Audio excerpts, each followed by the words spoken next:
دل چار قسم کے ہیں۔ مسند احمد میں ہے، رسول اللہ صلی اللہ علیہ وآلہ وسلم نے فرمایا کہ دل چار قسم کے ہیں۔ ایک تو صاف دل جو روشن چراغ کی طرح چمک رہا ہو، دوسرے وہ دل جو غلاف آلود ہو، تیسرے وہ دل جو الٹے ہیں، چوتھے وہ دل جو مخلوط ہیں۔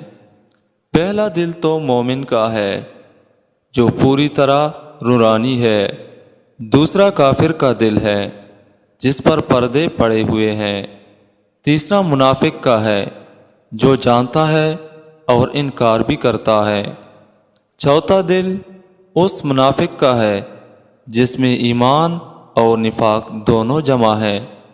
ایمان کی مثال اس سبزے کی طرح ہے جو پاکیزہ پانی سے بڑھ رہا ہو، اور نفاق کی مثال پوڑے کی طرح ہے جس میں پیپ اور خون بڑھتا ہی جاتا ہے۔